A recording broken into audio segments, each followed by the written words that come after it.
Menurutku bahkan nggak ada alasan untuk bergabung in the first place sih. True? Karena kenapa? Karena gini ya, coba kita lihat ya, namanya kan Board of Peace ya.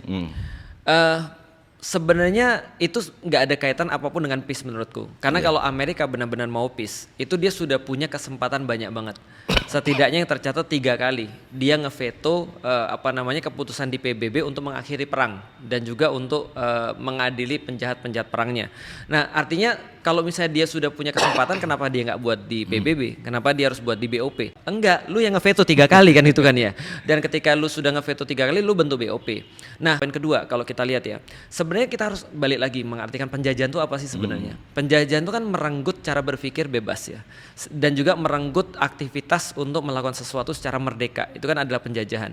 Nah, di anyway mereka tetap menang sih sebenarnya, karena bahkan menurutku ya Israel itu tidak bisa untuk mengakhiri perlawanan yang ada di Gaza dengan cara militer, dengan cara fisik. Maka seolah-olah Amerika bilang ini, udah deh, gak usah terlalu parah lu.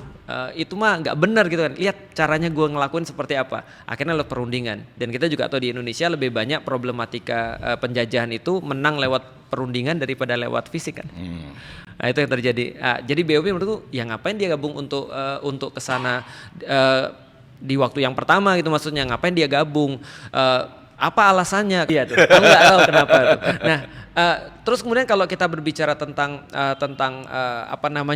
BOP ini ya, kita sebenarnya merasa sangat aneh banget ketika orang-orang tuh terus kemudian punya narasi atau Pak Prabowo punya narasi. Aku pengen jelasin ini sebelumnya. Prabowo tuh keren banget pas dia lagi ceramah di PBB. Di pertama kali ketika dia ceramah sebagai presiden itu keren banget. Kecuali 5 menit terakhir sih. Itu menurutku agak blunder sih. Tapi ketika dia sudah ceramah itu bagus banget. Tapi narasi yang diberikan ketika BOP adalah semua akan bisa damai kalau kita menjamin keamanan Israel. Nah itu yang keliru ya. Itu keliru. Kenapa keliru? Karena kalau misalnya itu benar, harusnya diulangin dong narasi yang sama ketika sama Iran.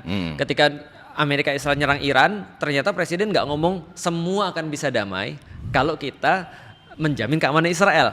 Lah, kenapa nggak ada diomongin? Karena pasti salah. Kenapa salah? Karena bagaimana mungkin kita membela orang yang menginvasi? Kejadiannya sama seperti di Gaza. Kejadiannya adalah Amerika Israel itu menginvasi Gaza.